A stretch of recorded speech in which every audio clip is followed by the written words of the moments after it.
tiene que saber que aquí en Chile se eligió un camino por el que pensamos llegar a ser libres. Los pobres tenemos derecho a vivir, derecho a realizarnos plenamente. Esta es la verdad y por ella vamos a morir. No tenemos nada más que perder, nada más que perder.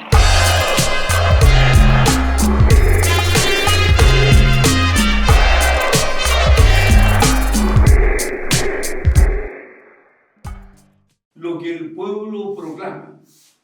Iniciamos el segundo ciclo de este programa que hemos denominado para esta ocasión 50 años de Miguel. Queremos conmemorar con esto los 50 años de la caída de Miguel Enríquez en combate en Chile, en San Miguel. Lo queremos hacer compartiendo con ustedes la experiencia de la militancia revolucionaria, la forma en que hombres y mujeres provenientes de diferentes sectores, niños, jóvenes, por ejemplo, de las poblaciones, por ejemplo, estudiantes, por ejemplo, soldados, por ejemplo, monjas y religiosos, artistas, se incorporaron a esta lucha revolucionaria en un periodo extremadamente corto. El MIR se funda en 1965, su congreso en que Miguel asume efectivamente la dirección es el 67, el 70 gana Allende y el 73 el golpe. Por lo tanto, en un lapso muy pequeño hubo que congeniar, sintetizar toda esa experiencia, todas esas disposiciones. La idea en este programa entonces es compartir vida revolucionaria, militancia revolucionaria. En esta ocasión, el quinto programa a la experiencia de las mujeres y la militancia revolucionaria. Ellas compartirán con nosotros sus vivencias, la forma en que transitaron de esa sensibilidad por el mundo, de la empatía con los demás, de sentir que hay una ética a la militancia que se compromete colocando el cuerpo, la vida completa. Todos los que participan en este programa son militantes de esa organización, fueron militantes y hoy día son militantes activos de diferentes iniciativas y organizaciones sociales y populares. Lo que invitamos entonces a discutir y a observar esta nueva serie. Y la militancia. Tras un mundo convulsionado posguerras mundiales, se llevan a cabo importantes transformaciones en diversas dimensiones de la vida que tienen un impacto significativo en las mujeres. En lo sociocultural, la vida de las mujeres se vio remecida por la regulación reproductiva que ofreció la píldora anticonceptiva. La posibilidad de controlar la reproducción favoreció la ruptura con mandatos tradicionales del orden patriarcal, como el tener que ser madre y la responsabilidad exclusiva sobre las tareas del hogar, poniendo en cuestión el modelo de familia. La inserción en el sistema laboral, educativo y electoral fueron también expresiones de esa transformación cultural, social y política. Las mujeres irrumpimos en una serie de procesos políticos sociales desde principios del siglo XX, construyendo una forma de rebelarnos ante diversas opresiones que nos cruzan en tanto mujeres y también como parte de un colectivo de pueblos que, sometidos a diversos yugos, no renuncian a la posibilidad de emanciparnos. La historia de la lucha de las mujeres tiene larga data. En la Revolución Mexicana, en la Revolución Rusa, en la Guerra Civil Española, en el movimiento afrodescendiente en los Estados Unidos, en la lucha en Irlanda, en Vietnam, en el País Vasco, en El Salvador, en Nicaragua, y hoy en los movimientos indígenas, en Palestina y en tantos otros lugares, se evidencia nuestro importante rol en la construcción de caminos para una vida libre de opresiones. En esas luchas no hemos estado ausentes. Nuestra participación ha sido activa, pero invisibilizada por el patriarcalismo que persiste en borrarnos de los procesos de transformación social. En América Latina, la participación de las mujeres en organizaciones revolucionarias fue fundamental. Hubo mujeres que, desafiando los mandatos patriarcales enquistados en la sociedad cubana, se sumaron al movimiento 26 de julio y lucharon en el ejército rebelde que derrocó a Fulgencio Batista en enero de 1959. Celia Sánchez, Aide Santa María, Melba Hernández y Vilma Espín son algunas de ellas. En las luchas en Nicaragua y El Salvador, las mujeres asumieron en las calles y en la conducción de la acción guerrillera la lucha revolucionaria. Y en el Cono Sur, en el ELN, en el ERP y en el MIR, las mujeres se incorporaron como militantes activas. Sin definirse, quizás siquiera conocer lo que era el feminismo, estas mujeres desafiaron las lógicas patriarcales en la vida cotidiana de la sociedad. Se insertaron en espacios masculinos, siguiendo la misma lucha de tantas otras que ya décadas atrás habían enfrentado las limitaciones de un orden político, social y cultural discriminador. A la luz de sus vidas, vemos cómo la militancia es una forma de expresión de sensibilidad hacia los problemas generados por la desigualdad social, la exclusión económica y las injusticias de todo tipo, acompañada de una voluntad de cambio político radical. Es sin duda una expresión de amor hacia la vida. Estamos con dos compañeras, Esther Hernández, ella es activista, militante, feminista, ¿no es cierto?, de Concepción, actualmente pertenece a la colectiva Urdiendo Memoria, asistente social y jubilada, ¿no? Una compañera que ha estado presente en las luchas, que rescata también, ¿no es cierto?, la memoria de muchas mujeres militantes y comprometidas del territorio del Biobío. Así que, bueno, te damos las gracias, Esther, por estar acá y por tener esta disposición a compartirnos tu experiencia. Y estamos con Ana. Ana, una compañera, ¿no es cierto?, profesora, parte del SUTE, de esta organización y también con una larga trayectoria de compromiso, con una mirada crítica también de lo que está pasando y lo que ha pasado en nuestro país. Gracias, Ana, por estar en esta instancia. Bueno, y la idea es que conversemos justamente de lo que se dice al principio de este programa en relación a la militancia y todas las implicancias que tiene ser parte de un proyecto político transformador, radical, ¿no?, que aspira justamente a cambiar las condiciones de vida de las grandes mayorías, ¿no? Vimos un pequeño video donde la idea es mostrar, ¿no es cierto?, que nosotras las mujeres siempre hemos estado presentes en las luchas populares, desde la revolución, incluso antes, ¿no?, desde la Revolución Mexicana, la rusa, en Irlanda, hoy día en Palestina, ¿no?, resistiendo ahí junto al pueblo, y por supuesto en América Latina, en las luchas que se dieron en América Latina y en Chile, ¿no? Y terminamos con unas imágenes muy importantes de mujeres que han sido referentes en esta lucha y en este compromiso profundo que muchas de nosotras hemos ido desarrollando, ¿no es cierto?, durante nuestras vidas por este horizonte emancipador, ¿no? Pensando en ese horizonte emancipador. Ahí vemos imágenes de la Luisa Toledo, ¿no es cierto?, de Marta, de la Piti Vergara y de tantas otras. Esas imágenes, compañeras, ¿qué les evocan? ¿Qué podrían decir en torno a estas ideas que se mencionan y estas mujeres, ¿no es cierto?, que han sido nuestro referente? Bueno, en primer lugar, dar las gracias al programa y a ustedes, y además porque estamos en esta conmemoración de la lucha que dio Miguel Enríquez y que en realidad es, ¿cómo se llama?, él combatió, entonces es una lucha en combate. Y por otro lado, las imágenes que vimos, ¿cierto?, que a mí me pasa de ver esa fuerza, esa fortaleza, ese compromiso que las mujeres tuvieron hasta el último día de sus muertes.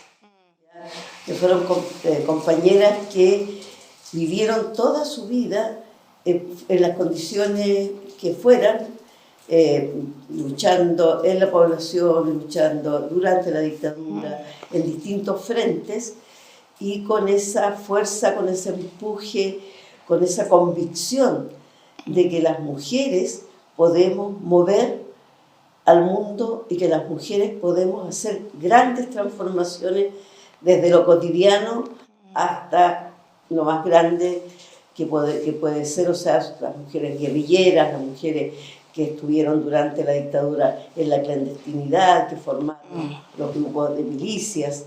Entonces, las mujeres estamos en diferentes ámbitos y en diferentes aspectos de la vida, y lo que ha pasado es que hemos estado invisibilizadas, pues.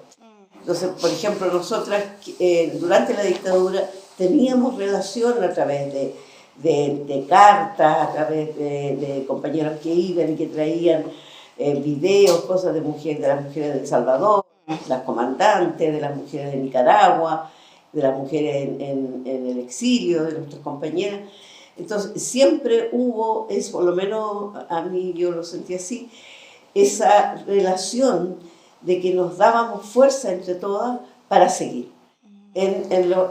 Durante la dictadura, post-dictadura, en estos gobiernos, entre comillas, pseudo-democráticos, aunque al principio después nos fuimos un poco para la casa, pero seguíamos, te fijas, haciendo, por lo menos en el caso nuestro, seguimos trabajando y seguimos haciendo. Entonces esa fuerza y esa convicción y ese compromiso político, militante, es lo que yo veo en las compañeras que vimos en el video. Y para ti, Ana, ¿cómo recibes estas imágenes, estas mujeres que aparecen ahí, que han dado su vida, ¿no? Claro, o sea, estoy de acuerdo con yo siento que la lucha de las mujeres tienen como una doble cara, ¿ya? Por un lado, ya tú te insertas y empiezas a luchar, qué sé yo, contra un sistema que te oprime, ¿ya? Pero por otro lado, das esa lucha porque se te reconozca como una combatiente más, como una luchadora más. Por lo tanto, se hace difícil, complejo. Entonces, cuando tú ves estas mujeres ya que cargan su metralla y cargan a su guagua, ya no veo a un hombre haciendo eso, cargando su guagua y su metralla. Ya somos siempre las mujeres, hay como una doble pega, ¿ya? Por lo tanto, ser capaz de romper con aquello y demostrarte que tu maternidad, por ejemplo, no es un impedimento como te lo intenta hacer creer el sistema. O sea, tú estás en la casa, en la cocina, cuidando hijos, lavando platos, ¿ya?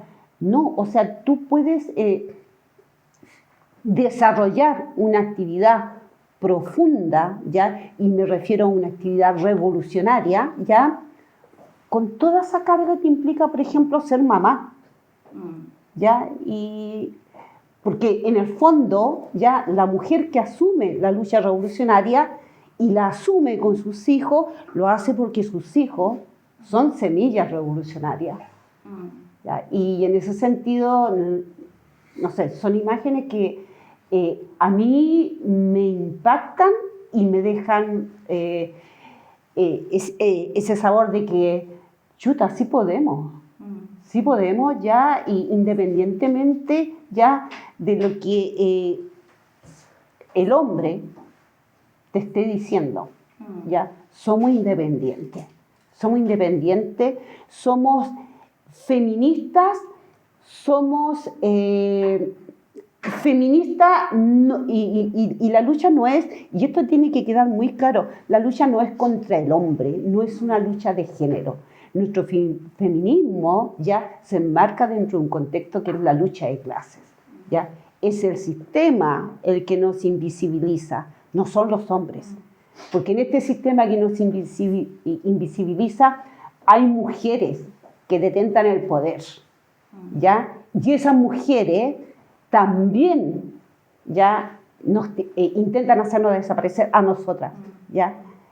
Por lo tanto, es una lucha desde ese punto de vista, desde ese contexto, la lucha de clase.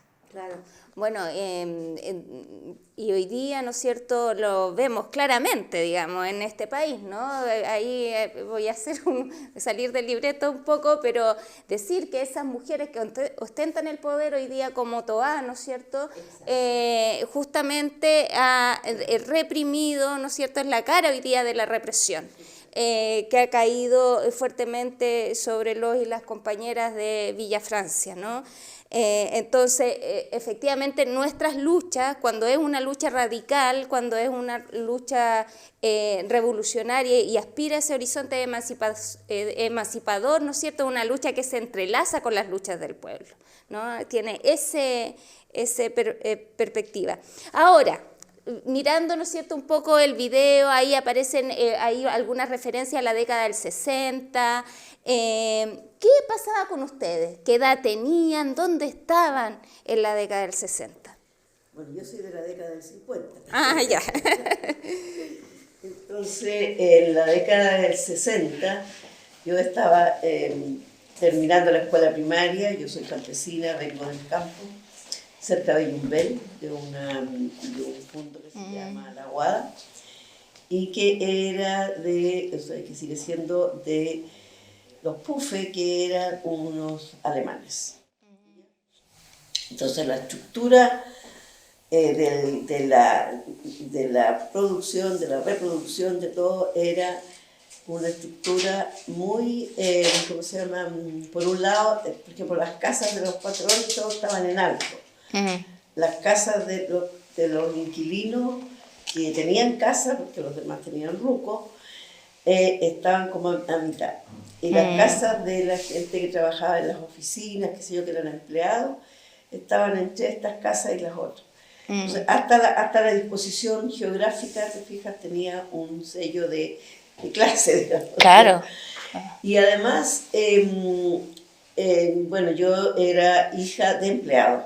Ya, mi abuelo había sido mayordomo muchos años, y mi mamá le habían otorgado a una de las hijas de este abuelo que trabajara en la oficina. Mi mamá trabajó desde los 15 años en la oficina del fondo.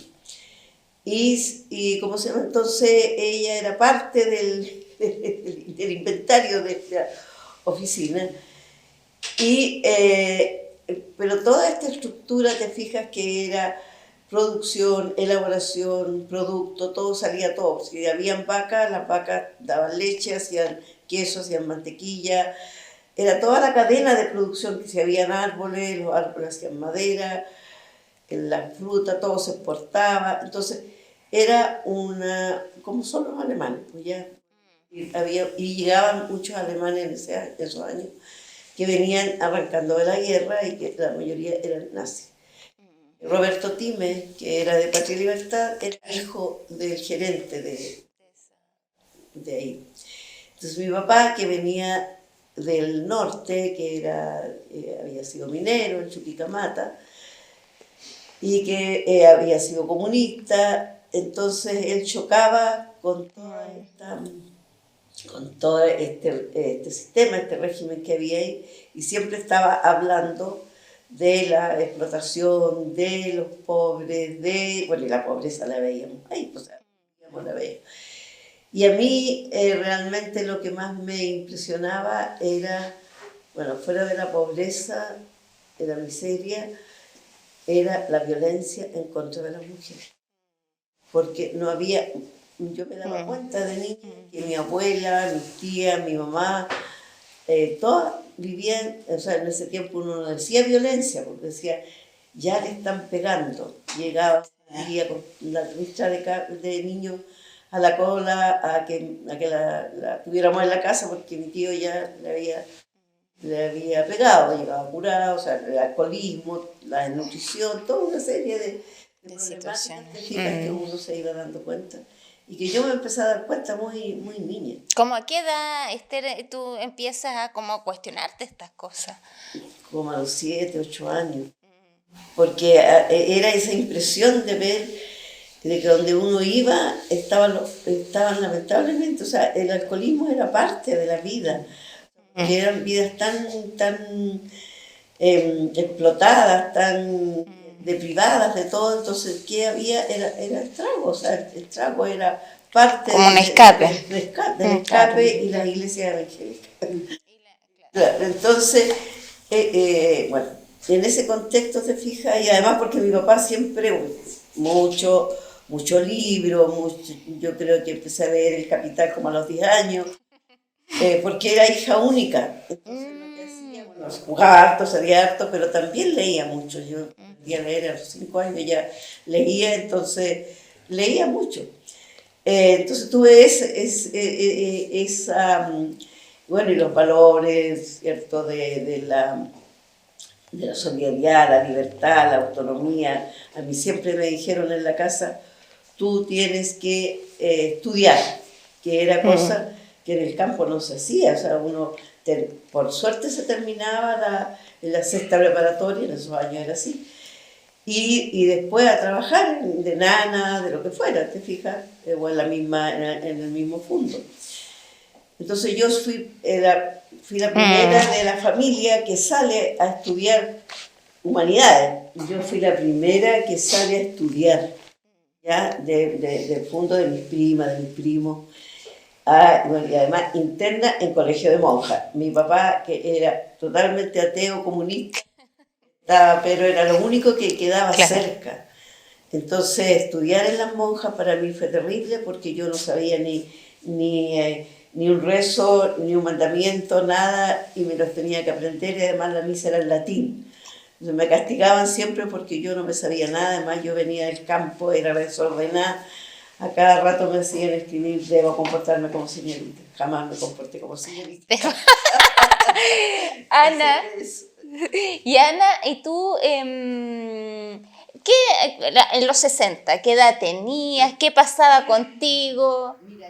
Y los recuerdos más fuertes que tengo de esa época era cuando en la industria donde trabajaba mi papá obrero, tercer año básico, ¿ya? Estaban en huelga. Estaban en huelga y son imágenes como muy fuertes que siempre quedaron en mí. Me recuerdo un día, por ejemplo, nosotros éramos 7 hijos. Mi papá el único que trabajaba, ya mi mamá dedicada a criarnos a nosotros, y recuerdo que un día a la hora del almuerzo estábamos todos sentados en la mesa almorzando, y el almuerzo era una taza de té y medio pan con huevo, porque no había más. Ya mi viejo estaba en huelga, él era toda su vida dirigente sindical, allendista acérrimo, y fueron cuestiones que fueron calando en todos nosotros, en todos los hijos. Nosotros somos 7 hermanos, pero 6 fuimos militantes. Ya es una familia militante. Y siento que todo esto fue transmitido por mi viejo. Ya mi papá siempre decía, por ejemplo, él con su tercero básico fue capaz de enseñarnos a nosotros la importancia que tenía un libro. Él siempre decía, los libros hay que leerlos porque por algo se escriben. ¿Ya? Hay que saber lo que dicen. Y su único objetivo era que todos nosotros pudiésemos estudiar. Durante el periodo UP, mi viejo seguía siendo dirigente sindical en su pega, y esto es lo que a mí me acerca después al MIR. ¿Ya?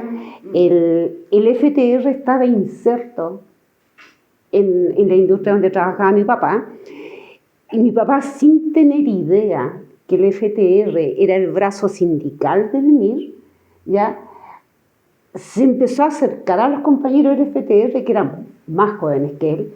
Y yo me acuerdo cuando mi papi llegaba a la casa, decía, oye, hay unos cabros que son del FTR. Y decía, puta, los cabros buenos, decían. ¿Qué edad tenías tú, Ana? Yo en ese tiempo, de haber tenido 10, 11 años, para el golpe tenía 14. ¿Ya?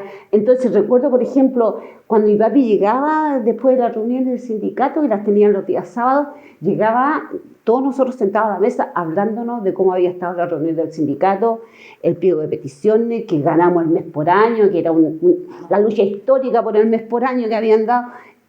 Son todos esos recuerdos y esa cercanía que inconscientemente él tuvo con el FTR, por tanto con el MIR. Posteriormente para el golpe, mi viejo cae detenido el 12 de septiembre. El 12 de septiembre, al día siguiente del golpe, él se había quedado en la industria. Es detenido, permanece desaparecido harto tiempo.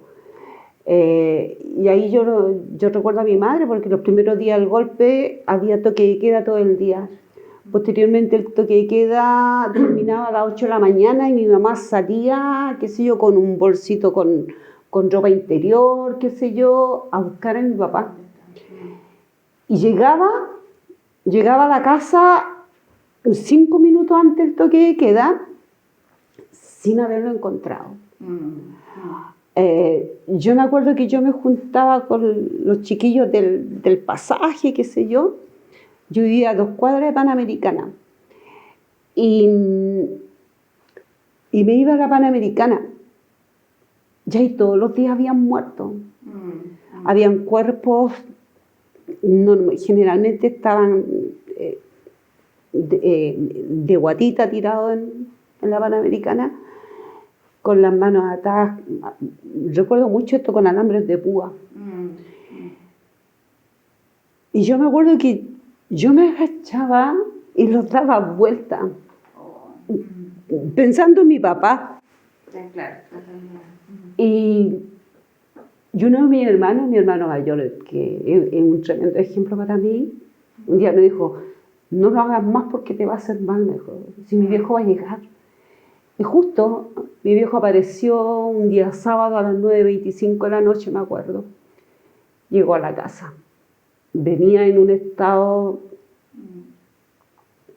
terrible, venía lleno de piojos, con sangre seca en toda su cara, la camisa rasgada. Y mi viejo cambió durante mucho tiempo, no hablaba. Hasta que empezó a contarnos de a poco todas las atrocidades que vio. Y Ana, y en ese sentido, ¿cómo entonces tú, en ese contexto, surge tu compromiso Exacto. militante? O sea, yo tenía a mi hermano mayor, que él ya había sido militante del MIR en el periodo UP. Él estudiaba en la Chile, estudiaba filosofía. Y él ya se había enganchado con el MIR.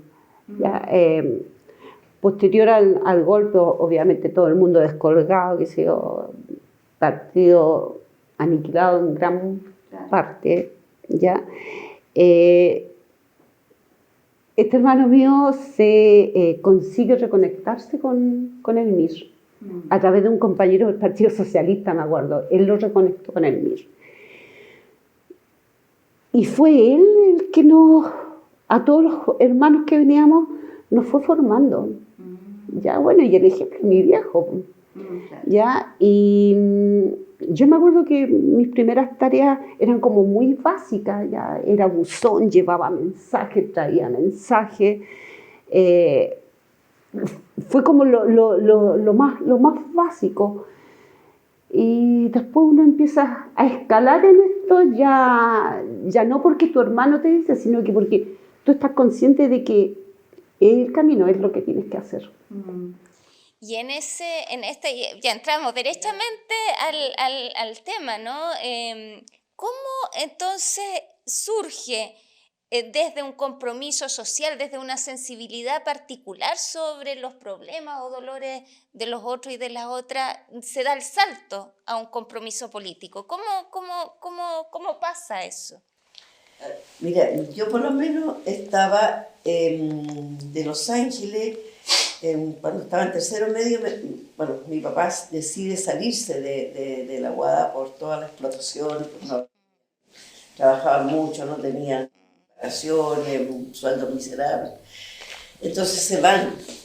Y en eso me llevan a Talca, a mí a terminar de estudiar, pero como que eran cesantes, no tenían cómo pagar el colegio, nada.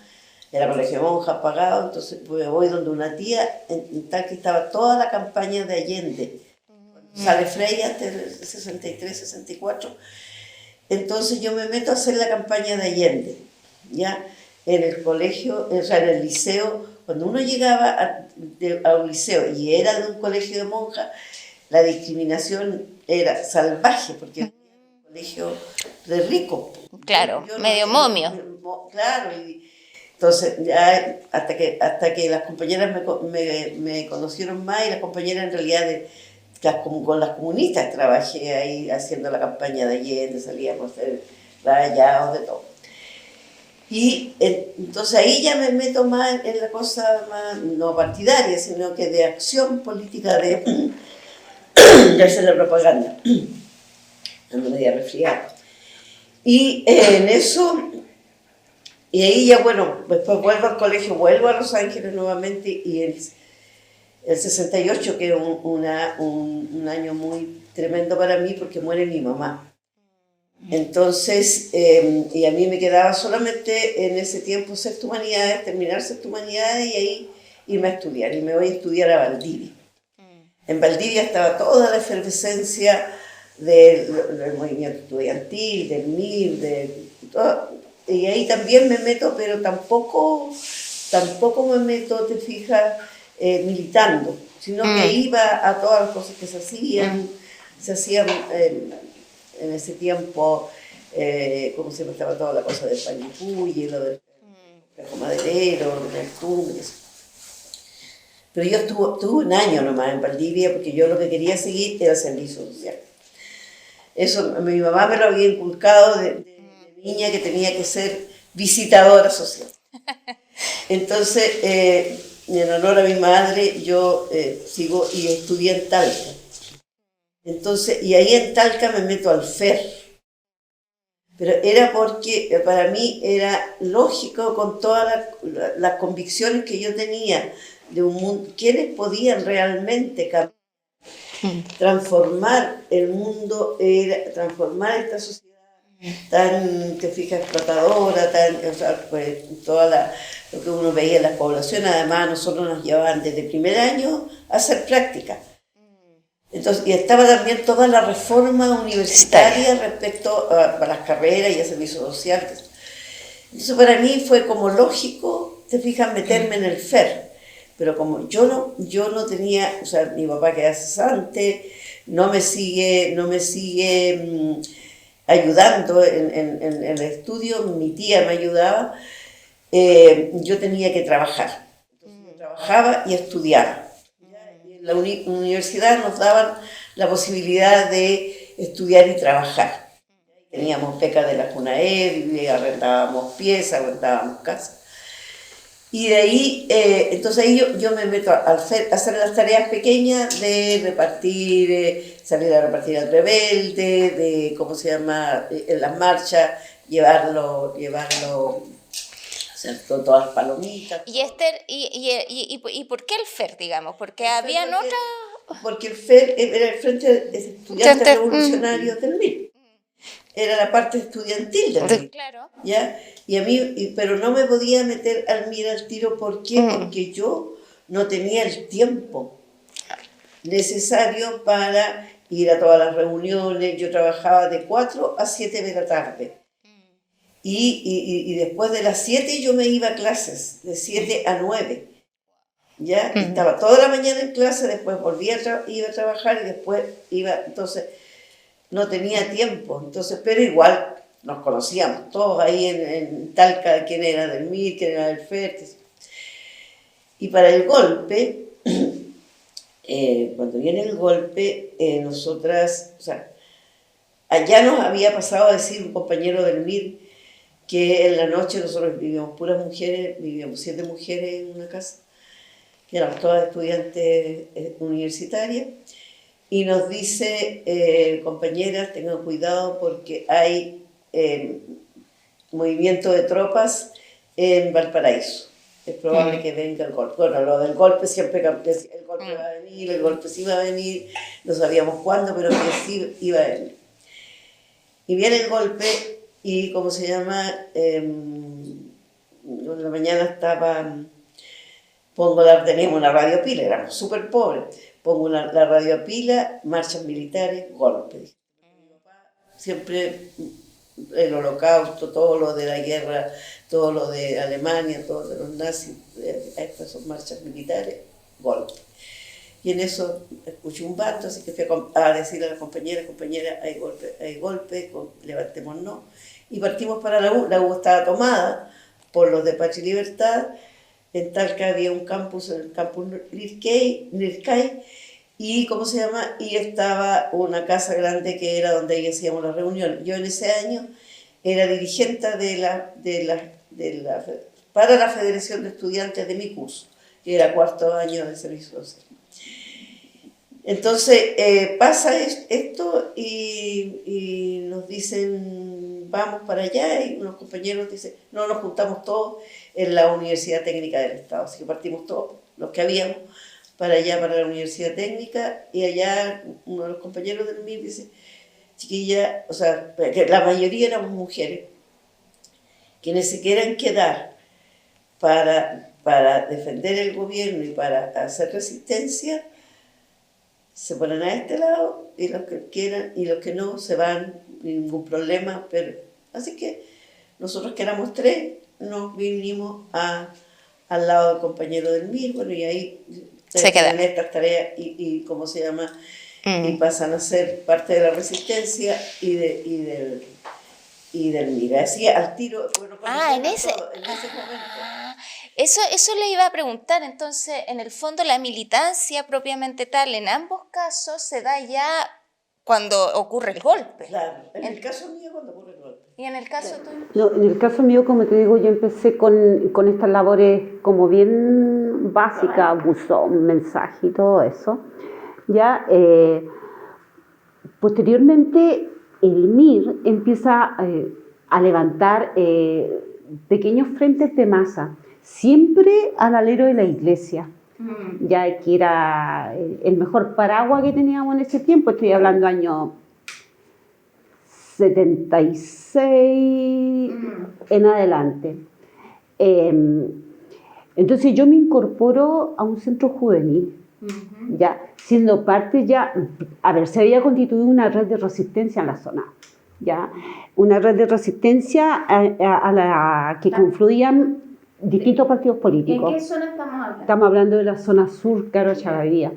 Ya la red de resistencia estaba compuesta por el MAPU, el PC, el PS y el MIR. Ya, entonces, en donde se realizaban acciones de corte unitario entre los 4 partidos. Y yo formaba parte de esa red de resistencia, pero sin ser todavía orgánica del MIR. ¿Ya? Y pasé a ser parte de estos frentes de masa que se empezaron a levantar, en este caso los centros juveniles, ya llegando a una organización más amplia que era la Coordinadora Juvenil Solidaria, qué sé yo, donde confluían centros juveniles de muchas de las poblaciones de la zona sur y donde desarrollábamos distintos tipos de actividades. Ya, todo esto ya en el plano, no sé si legal, así como semi-legal, porque siempre era bajo el alero de la iglesia para evitar represión y todo eso. Ya, y dentro de lo que era esa red de resistencia ya siempre empezamos a desarrollar otro tipo de labores como panfleteos y rayados coordinados en toda la zona, ya hasta que a mí se me ofrece, no sé si es la palabra más pertinente, desde el MIR ya desarrollé un trabajo concreto, que era el levantar la organización de jóvenes pobladores en la zona sur. Yo dije que sí al tiro. ¿No?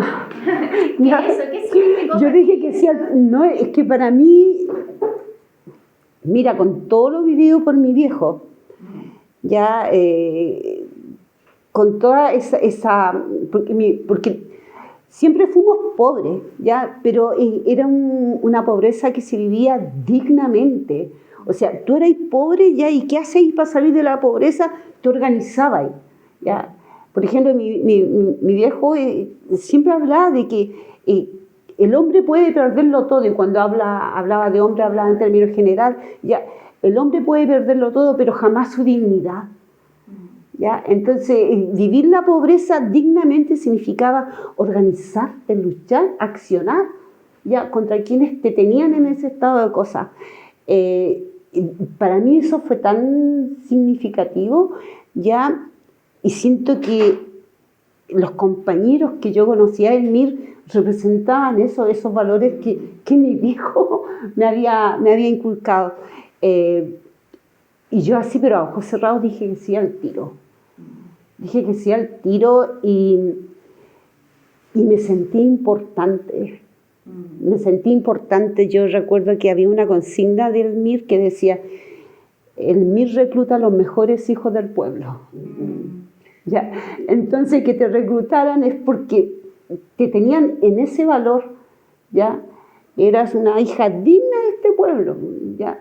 Y eso para mí fue súper importante, ¿ya? Y la pega que me dieron cuando yo pregunto, ya, yo soy capaz de levantar el movimiento de jóvenes pobladores aquí en la zona. ¿Con cuántos compañeros contamos? Y me dicen, con 2. O sea, somos 3. Sí, son 3, me dicen mis compañeros que eran mis jefes políticos. Ya, pero démosle nomás, echémosle.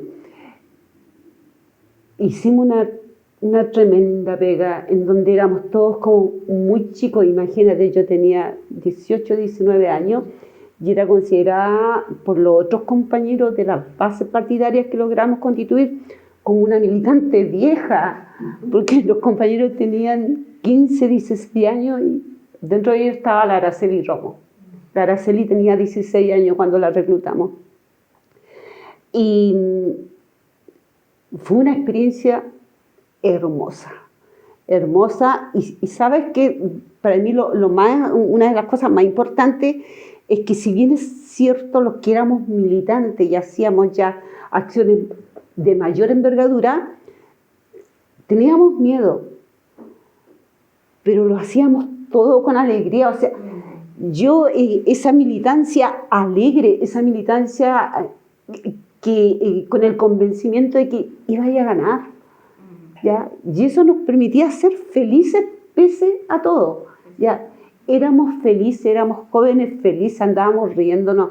Las asambleas que hacíamos en el año 80, te estoy hablando, ya hacíamos asamblea todos los martes en Valledor Sur, me acuerdo, se repletaba la sala que teníamos porque iban delegados de los distintos centros juveniles que aglutinábamos nosotros en una organización que se llamaba CEJUC. Y todo el mundo así cagado de la risa, ya felices. Yo me acuerdo, hicimos un acto para celebrar el primer año del triunfo de la revolución en Nicaragua, por ejemplo. Hicimos un acto en el año 80, la revolución triunfó el 79. Y era tanta gente la que convocamos en ese periodo en donde la REPRE pero actuaba con todo. Y eran actos hermosos y todos riéndonos siempre. Yo eso rescato, esa alegría para ser militante, para ser revolucionario, para ser milista en un periodo que era tremendamente complejo en términos de la REPRE. Y para ti, Esther, que entonces también comienza tu militancia ahí en el golpe mismo, cuando estás... ¿Qué significó en eso? ese momento, te fijas, claro, como decía ella, nos sentíamos importantes porque, imagínate, era incorporarse a la lucha y a la lucha armada, porque ese era el norte en ese momento, cosa que obviamente nadie tenía más así. Pero las tareas eran conseguir ropa, conseguir casas de seguridad, conseguir, cómo trasladar algunas cosas. Pero el 22 de septiembre nos toman detenidos. Entonces, hasta ahí llegó la acción. Las acciones. Y en Talca nos toman a 3 compañeras y 3 compañeros.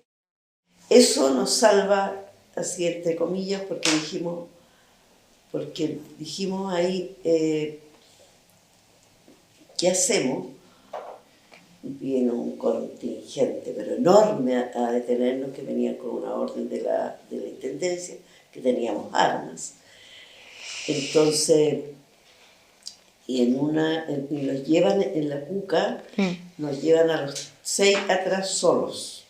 Y nos ponemos de acuerdo y no sabíamos los nombres de los compañeros. Entonces tuvimos los nombres falsos. Y y además los compañeros dicen, ustedes no pueden decir que son revolucionarios, militares, son prostitutas. Entonces dijimos, ya, con eso salvamos la situación, te fijas, de la militancia de todos, pero sonamos las mujeres en este mundo machista del patriarcado, desde los milicos. Entonces, si éramos prostitutas, teníamos que responder como prostitutas. Entonces, eso fue muy, muy tremendo. Y tuvimos que escondernos, porque a la casa iban militares. Bueno, la primera noche llegaron los boinas negras y ahí a mí me sacaron. Y después tuvimos que pedir ayuda a los curas para que nos escondieran, porque no podían. Yo hice la denuncia de violación, fui ante el cura y la hice. Pero la denuncia tenía que llegar al intendente, que era Jaña Girón. Y no podíamos movernos hasta corroborar la denuncia, a él personalmente. Entonces el cura dijo, no, nos sacó a todas y nos llevó a un convento. Estuvimos la semana anterior que llegara la caravana de la muerte. El día domingo va el intendente con tremendo nuevo, y ahí nosotros le hacemos la denuncia. En la denuncia. Y él dice, se van inmediatamente de acá. Se van inmediatamente de acá, y le dice al cura, cómprele pasaje, ya no me acuerdo si nos fuimos en bus, en tren, pero nos fuimos, con lo puesto. Dejamos todo, la casa quedó pero destruida total, porque buscaban armas. Unas compañeras de C que teníamos nos habían visto guardar cosas.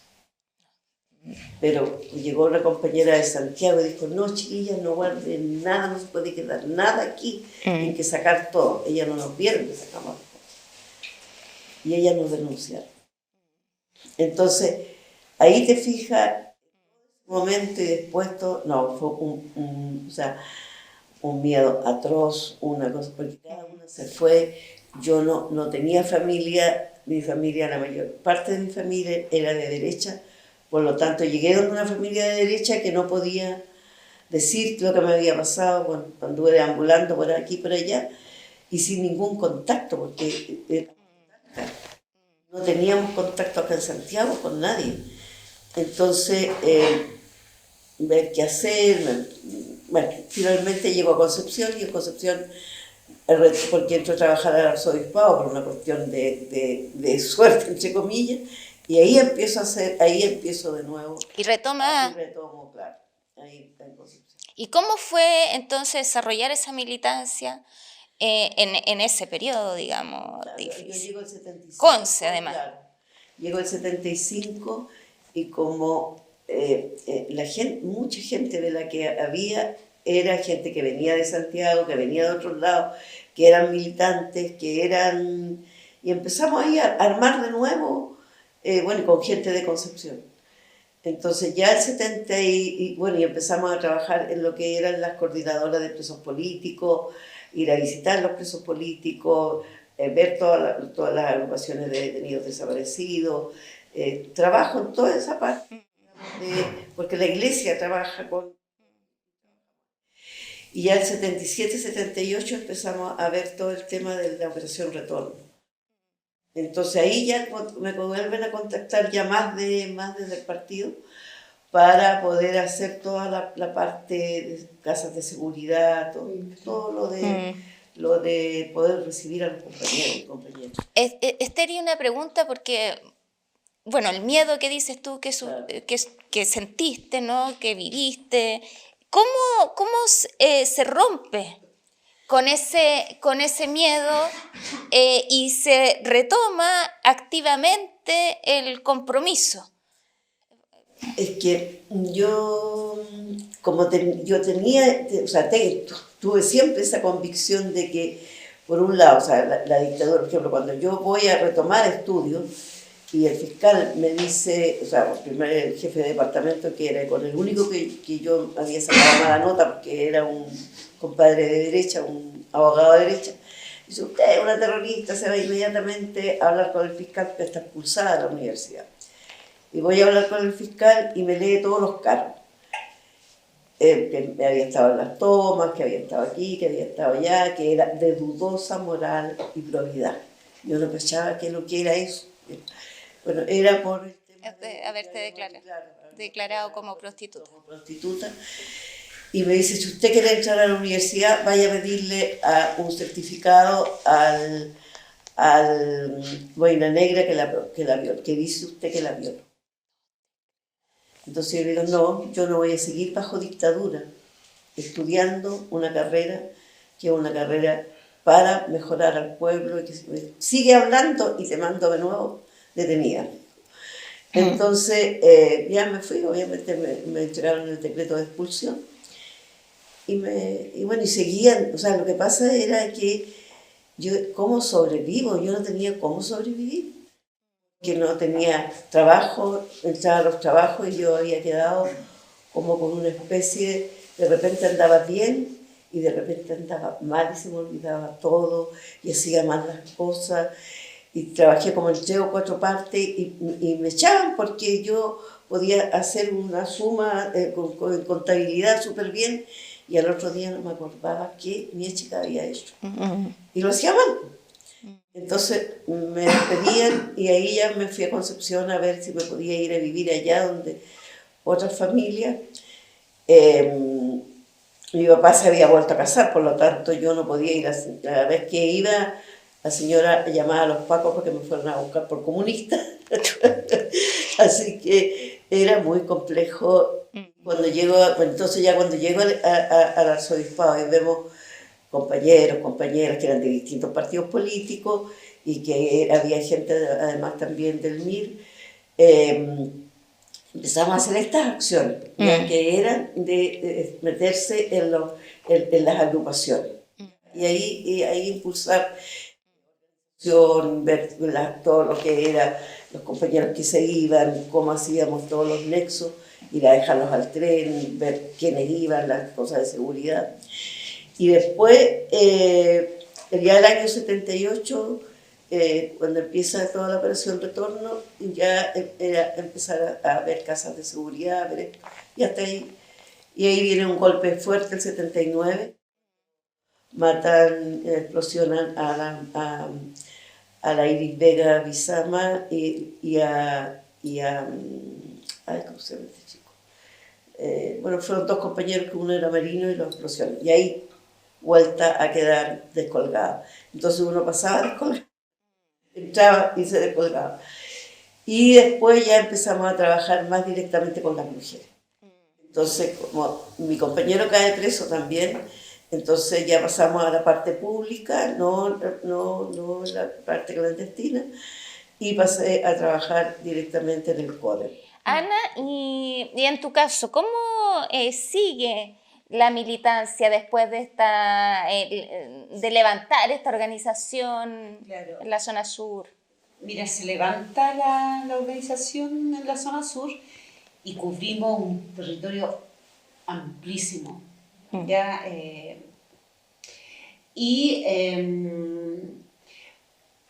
Yo formaba parte de la estructura de pobladores del MIR, ¿ya? Y dentro de esa estructura de pobladores estaban lo que nosotros llamábamos el nivel abierto, la instancia ya semi-legal, estaban los comités de vivienda. Y nosotros, en tanto jóvenes pobladores, reivindicábamos el derecho a la vivienda digna para la pareja joven, para los allegados. Ese era nuestro rol en tanto juventud. Por lo tanto, ligamos nuestra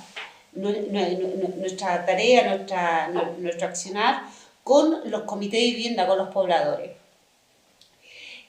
Estaban los comités de mujeres, es ahí cuando yo conozco a la Marta, la mamá de la Araceli. Ella era una mujer cristiana, revolucionaria hasta el último aliento de su vida ayer, y mirista siempre.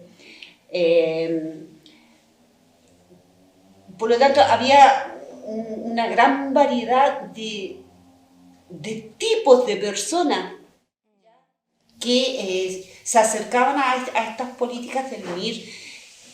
Te puedo hablar de los curas, no sé, el Leo, el cura Claudio, el Mariano Puga. El Mariano Puga, que yo creo que es emblemático, ya el Guido Peters, ya son todos curas que sin ser miristas ya se ponían con el MIR. Nosotros iniciamos todo un trabajo con los comités de vivienda en la coordinadora que había de comité de vivienda, ¿ya? Y los pobladores empiezan a exigir algo mucho más radical como es la toma de terreno. Que estoy hablando del año 80. Y a nivel de lo que era esta red de resistencia en donde estábamos estos 4 partidos, nosotros planteamos el tema de la toma, ir a algo mucho más radical, y ninguno de los partidos apoya. Entonces los militares dijimos, bueno, vamos solo a la toma.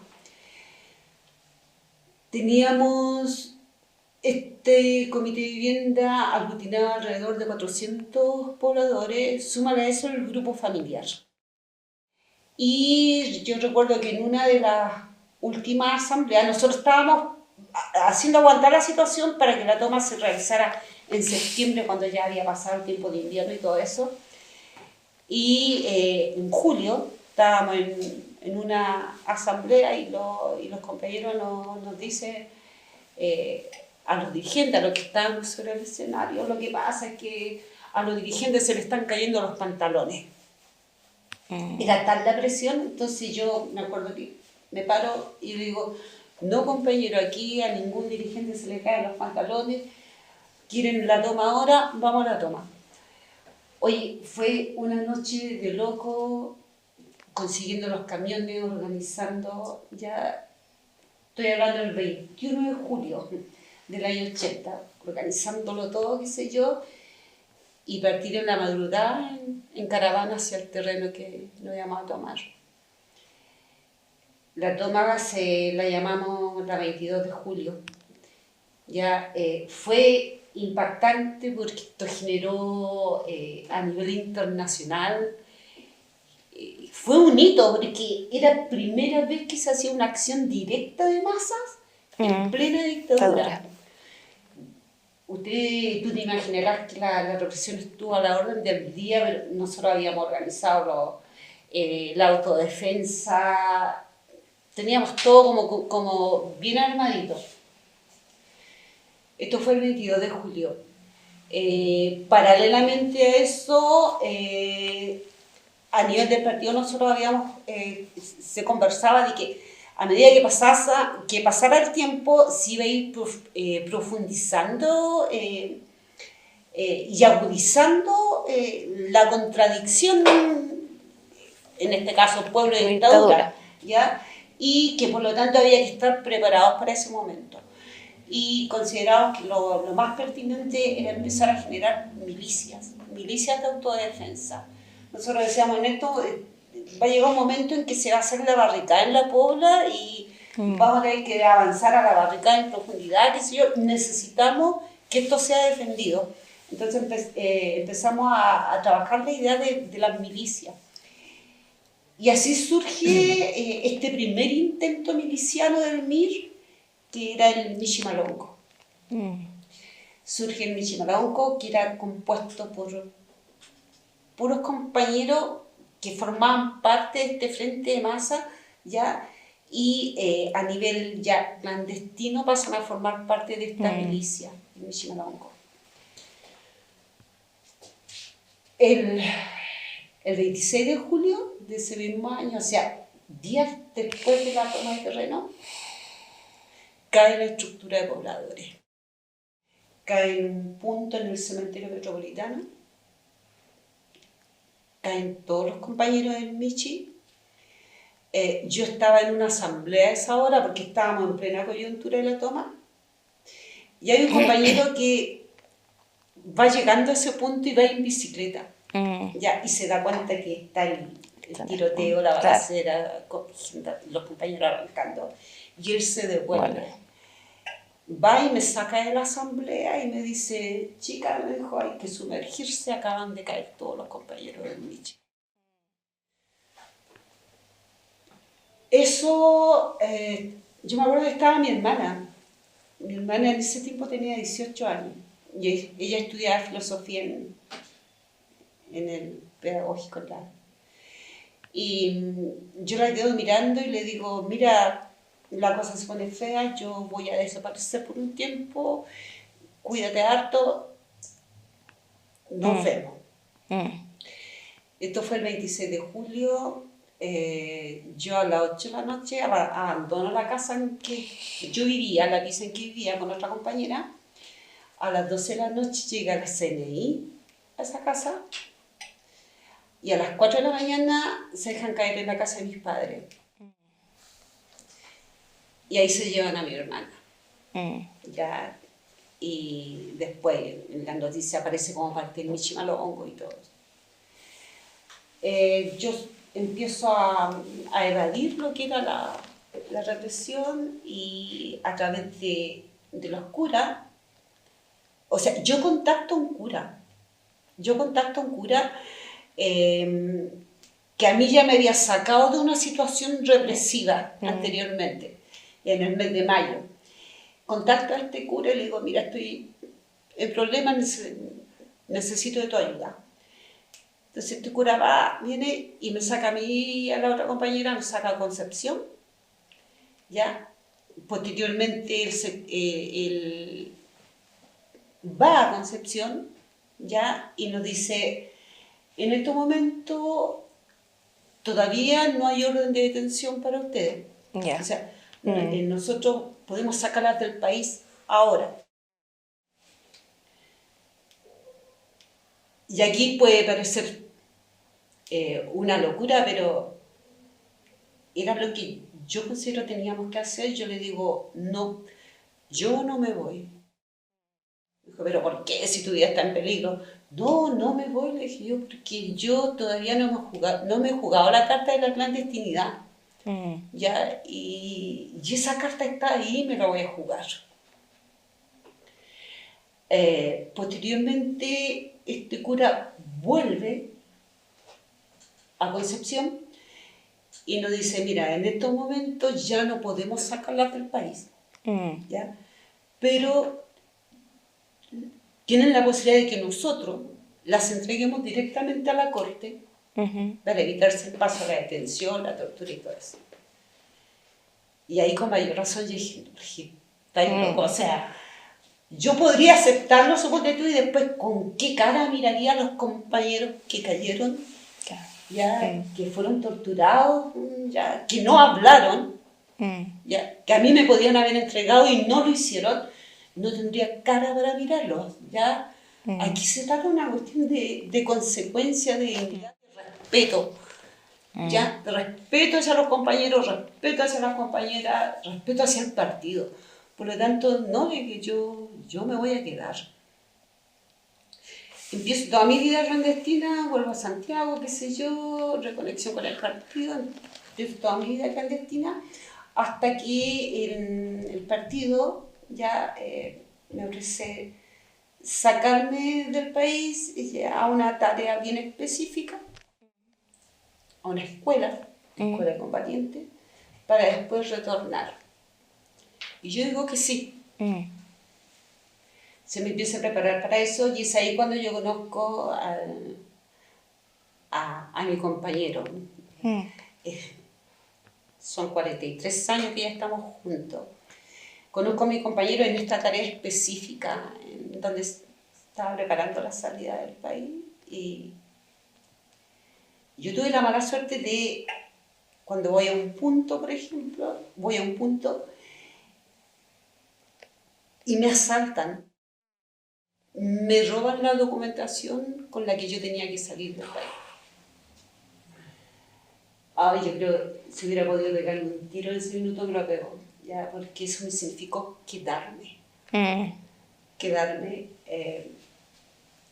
Y es cuando con este compañero decidimos vivir juntos ya. Definitivamente. Yo quedo embarazada en el 81 y fueron los 9 meses de embarazo en que con mi compañero estábamos cercados por la repre.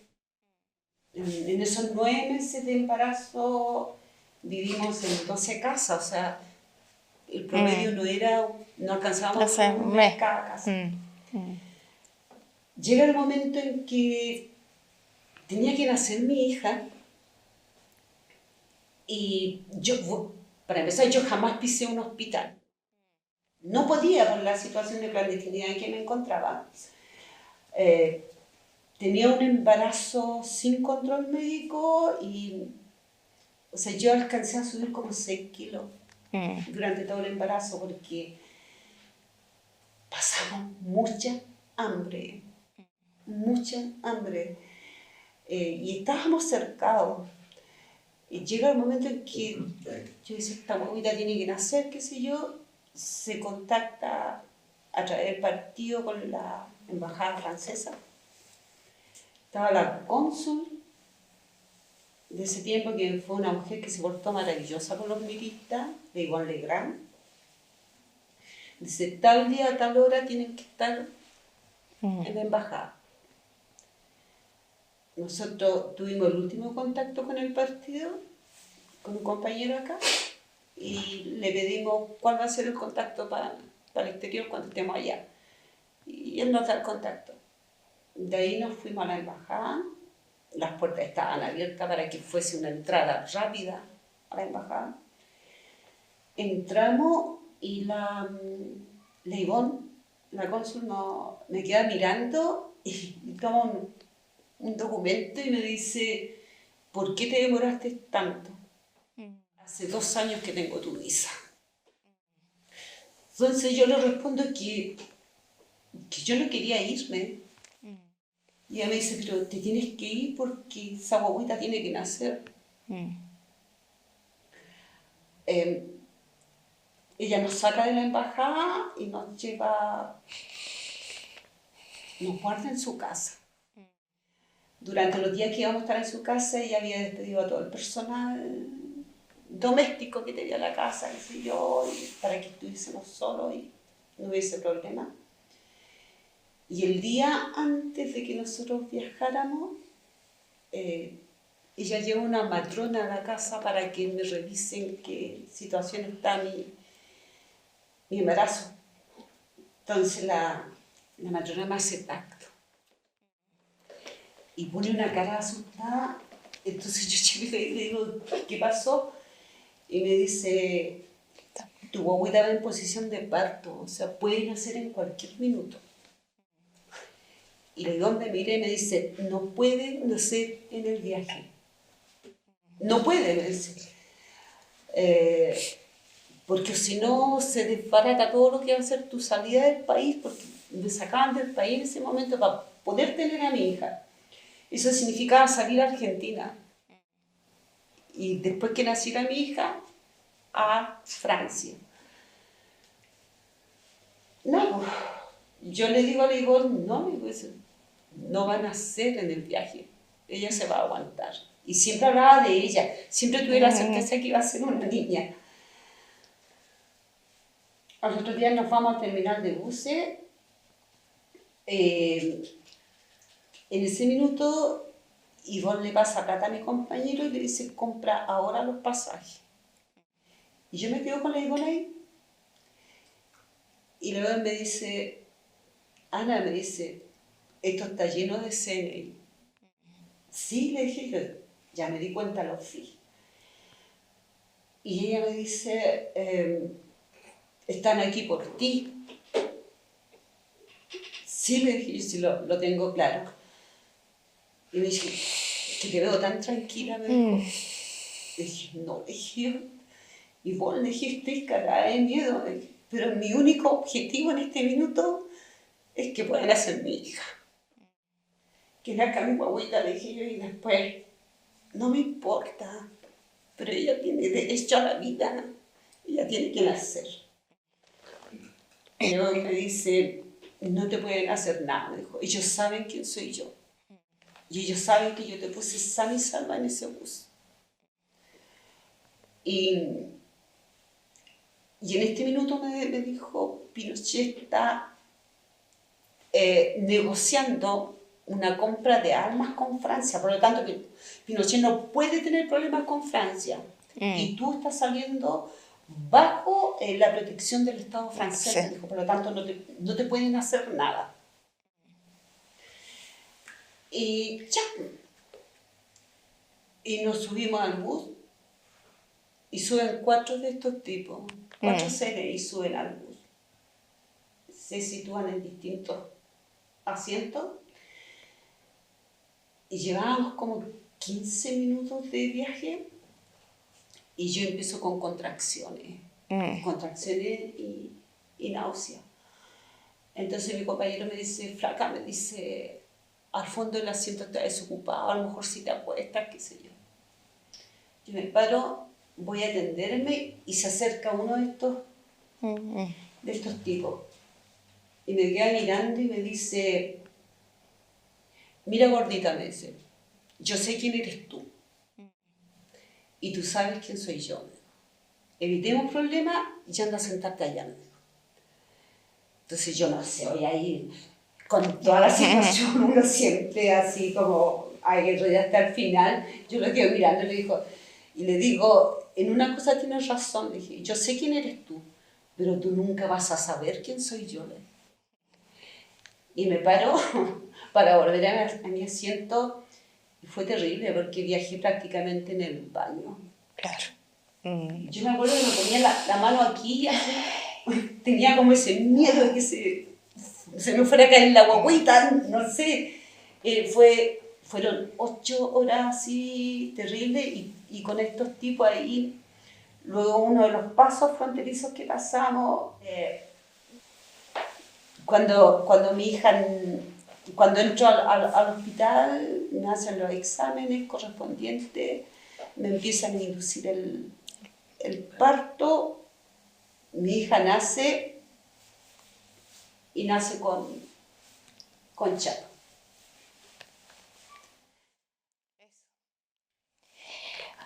Ana, sí, termina.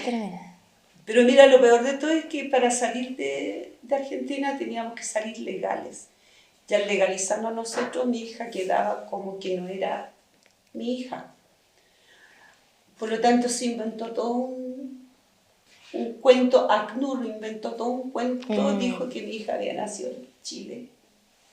Había nacido en Chile en una fecha que no correspondía, que al viajar a Argentina, al bajarme al bus, no habían robado todos los papeles y por eso estábamos indocumentados y fue lo que se declaró Interpol. Y yo creo que lo que muestra lo aberrante ya de este sistema. Cuando nos fichan a mi compañero y a mí, mi hija tenía ya 10 días de nacida. Entonces, uno de estos tipos se acerca y me dice, tienes que pasarme a la niña. Y yo digo, ¿para qué? Me dijo, la tengo que registrar. No, le dije, tú la vas a fichar, le dije. Yo no te la voy a pasar. Entonces viene este tipo y le dice a la gente del ACNUR, conversen con ellos si no vamos a tener problemas. La gente del ACNUR se me acerca y me dice, tienes que pasar a la niña, es el último dolor, después tú te vas a olvidar de esto.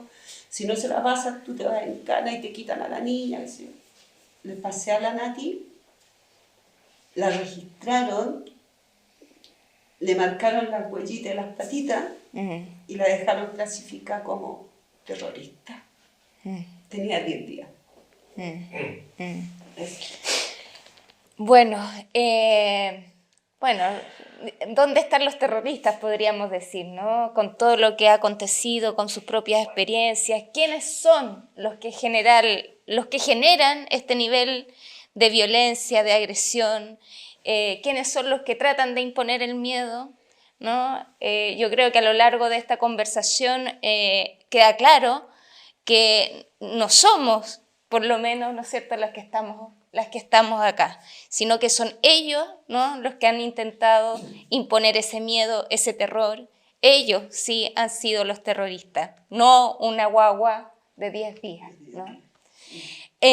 Bueno, con todo estos experiencias de vida tan potentes, con toda la valentía que han tenido ustedes, compañeras, y que han seguido en la lucha hasta hoy día, que no han logrado derrotarla para nada.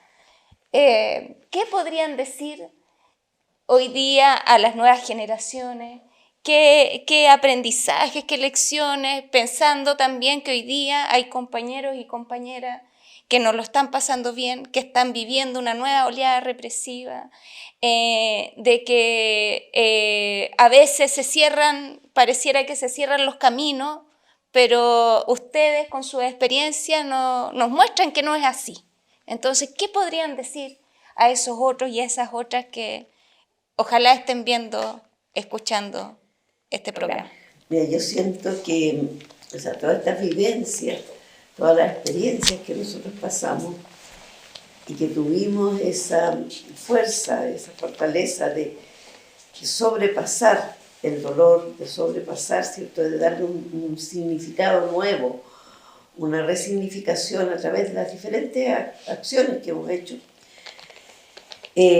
nos deja, por lo menos en mi caso, yo siempre trabajé después con mujeres. O sea, mi norte, mi causa, mi pasión ha sido el trabajo para visibilizar lo que viven las mujeres, lo que vivimos las mujeres. Y empezamos en los 40 años del golpe a trabajar específicamente lo que era la violencia política sexual que vivimos las mujeres que estuvimos detenidas, lo más probable las desaparecidas, ejecutadas, las compañeras que tuvieron que salir al exilio, las compañeras pobladoras, para que que es un delito de lesa humanidad, no ocurra nunca más y vuelve a ocurrir para la revuelta, porque ellos siguen teniendo la doctrina de seguridad nacional. Las Fuerzas Armadas y de orden aquí en Chile siguen teniendo esa misma ideología, ese mismo sistema, por lo tanto, y no han cambiado nada. Por lo tanto, van a seguir aplicando, ¿cierto?, todo este tipo de tortura, hostigamiento, atropello, sobre todo la violencia política sexual en contra de mujeres, jóvenes, adolescentes, disidencias, porque es un arma de control para ellos, de disciplinamiento, y nosotras denunciamos a través del teatro, a través del arte, a través de la fotografía, de libros, denunciamos esta acción y seguimos trabajando porque esto, pasó en Chile y va a seguir pasando, sigue pasando, y no tenemos garantías de no repetición, no tenemos memoria, hay estas memorias contra el olvido, no tenemos justicia, porque de nosotras nadie hace, son hay las compañeras de la Venda Sexy, que se dijo que era violencia de género, pero no se dice que es violencia política sexual, porque son agentes del Estado quienes nos torturaron, quienes nos violaron, quienes hicieron lo que quisieron. Además, acuérdense que en esos años de la dictadura, la minoría de edad era los 20, o sea, a los 21 años tú eras mayor de edad. Por lo tanto, la mayoría de las compañeras eran menores de edad. ¿Ya? Entonces, todo ese flagelo, todo eso que hicieron, todo el daño transgeneracional, tampoco jamás se ha visto. Todas estas comisiones que se armaron, la comisión Reti, la comisión Vales, la mesa de diálogo, o sea, yo soy campesina y digo, son huevos buenos, porque aparece el huevo, pero dentro no tiene nada. Claro.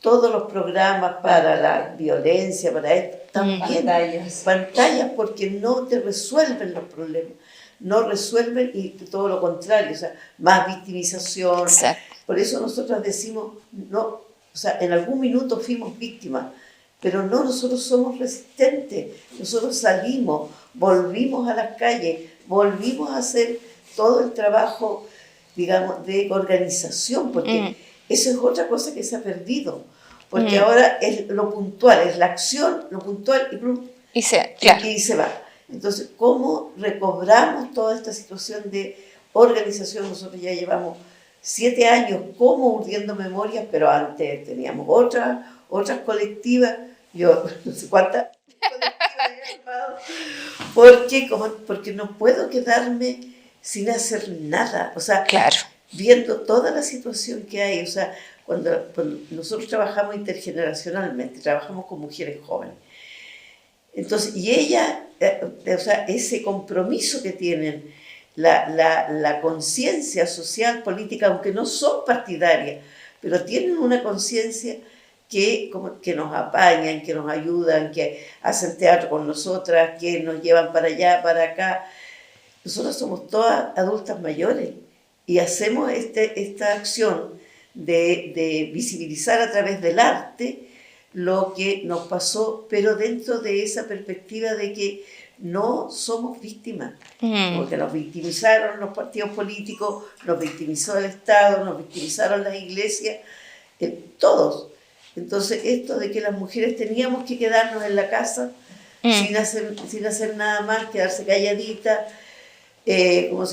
cuidando hijos, todos los roles, nosotros fuimos capaces de romper eso y además de pasar de lo privado, de lo íntimo a lo público, porque exponer lo que a uno le pasó, decir claramente, te fijas, era muy fuerte. Nosotros tuvimos todo un proceso porque de sanación es difícil, porque ni el Estado, ni el PRAE, ni nadie ha hecho reparación integral en esto, ni a los hijos, ni a las hijas, ni a nadie. Entonces fueron psicólogas, sociólogas, antropólogas que eran estudiantes que nos ayudaban a, como te dijera yo, a resignificar lo pasado, a resignificar y a decir, o sea, y creernos quienes somos y las fortalezas que tenemos y la convicción profunda de que podemos cambiar algo y que esta sociedad no siga.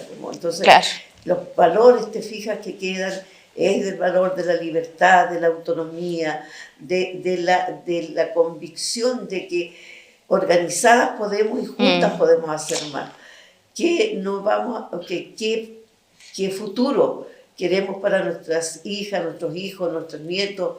Un mundo mejor, un mundo en que no haya toda esta barbaridad que hay y todo este miedo. Entonces, esto de lo que pasó en Villa Francia, te fijas, es totalmente repudiable porque es la misma forma que tenía la dictadura de hacer los famosos montajes, traer armas, poner armas, además la perversidad de hacerlo en un comedor justo el día en que se conmemora la muerte de Luisa Toledo. Entonces eso ya, o sea, es la gota que rebalsó el vaso, te fijas, y se sacan la máscara y estos son los mismos de antes nomás, o sea, no ha cambiado nada. Entonces por eso la lucha tiene que continuar y todas las luchas son valederas y por eso seguimos y yo voy a seguir siendo aunque es ex militante, nosotros seguimos siendo militantes del MIR, de la vida, del rojo y negro. Bueno, Ana, ¿qué le podrías decir después de las palabras de Esther? Claro, mira, yo retomo lo que decía al principio, o sea, que las mujeres somos capaces de militar con todos los obstáculos que se te pongan por el camino, no importa, porque tenemos esa fuerza, ¿ya? Yo retorné el año 90, ya mi hija, esta que nació en Argentina, va a cumplir 42 años. Y yo siempre digo, es mi pequeña gran victoria, ya, porque todo estaba en contra de que ella naciera y ahí está. Ella es arquitecta, ya es hermosa. Tiene ahora una hija, tengo mi nieta que tiene 11 años, la Matilda. Y ahí estamos. O sea, y el retorno para mí se convirtió en un deber. Se convirtió en un deber cuando estábamos en Francia. De hecho, con mi compañero jamás armamos casa. Nosotros invitábamos gente a comer a la casa y sacábamos la puerta de la cocina, le poníamos un caballete, un mantel, y ahí comían los invitados. Nunca armamos casa. Y dijo, no, el día que armemos casa va a ser en Chile.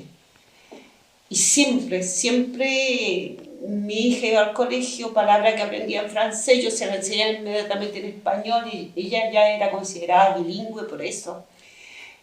A fin de que conociera Chile, lo que significaba Chile, el por qué estábamos allá. Yo le decía, así como los seres vivos tenemos accidentes, la historia también los tiene.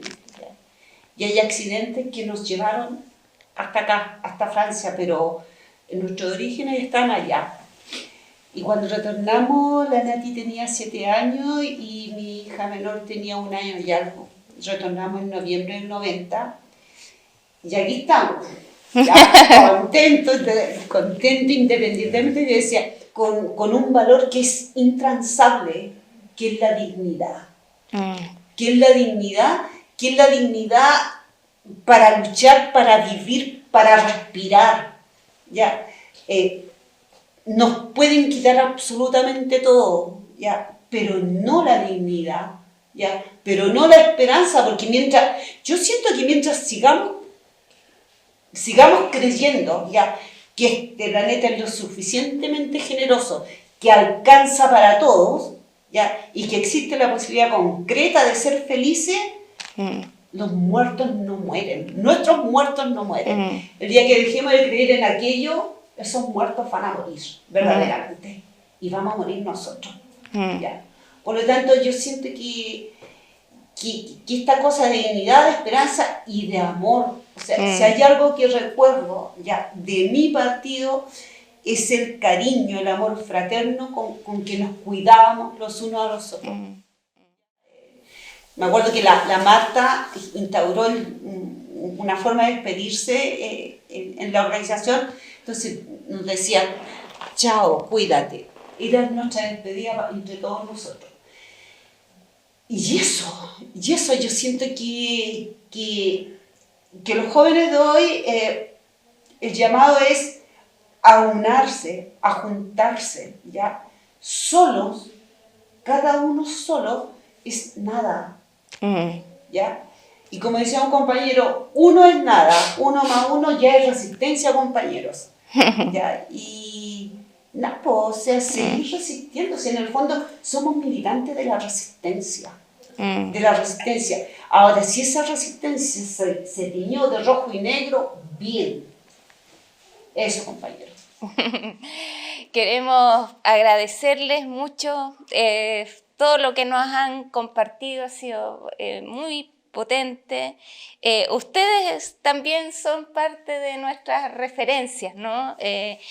Y bueno, y particularmente en este programa queremos dedicárselo, ¿no?, a otras grandes referentes, a Luisa Toledo, a la Marta, a Araceli, que también son estas grandes luces que van iluminando estos caminos, a veces con más obstáculos, otras veces con más despejados, pero que nos permiten seguir adelante.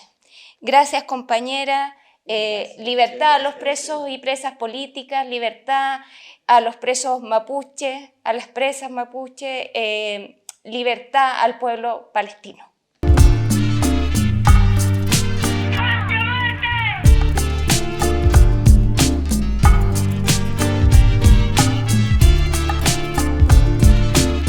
Derecho a vivir, derecho a realizarnos plenamente. Esta es la verdad y por ella vamos a morir. No tenemos nada más que perder, nada más que perder.